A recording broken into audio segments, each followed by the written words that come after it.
شيخ محمد من خروفة هيادته نمنغني شيخ محمد راشد الجلي فهو ميسخايني غافافا رمودا ريدي وجو سجاني مقدي شورا فانكنا خمسة صدا تريني إساقر سيسن ودنيا أكن جبسين راديو سببا إساتي بنان هرريتي استوديو sagantaa afaan oromoo tan hararii tatamsaatu abdii qopheeffa tamsaasa seenaan isaa na yaadattu sagalee sheek Muhammad Rashaad ukkaamsuudhaaf banamtana malee jaalala oromoo dhabanirraa hin seena malee jaalala oromoo dhabanirraa hin seena afaan lammii guddisuudhaaf hin qaban waan hin ta'ini qubee afaan arabaallee oromiffaadhaan kaayanii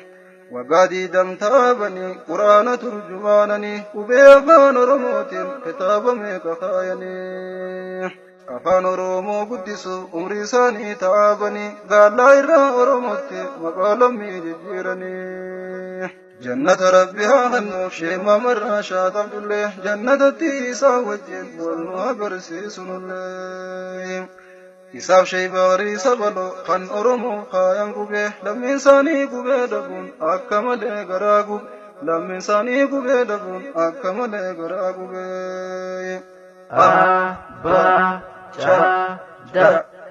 Sheekh Muhammad Rashaadiitu tarreessee nu babarreessee seenaa yoomuun dagatamne deeme dhalootaaf lakkisee. Har'a qubee isaaniitiin katabnee waa dubbifannaa duboo galaata isaaniime akkamittu irraanfan qabsotti waan jiran jenne yaalammiitoo wal komannaa. Nu ilmaan Sheekh Muhammad Rashaad qabsoon lakkiif nu ifanne haqaaf falmannaan himoona yoomuun sodaan nu wayyaan haqaaf falmannaan himoona yoomuun sodaan nu wayyaane. Sheekh Muhammad min Kharroofa hiyyaadatu namni kuni.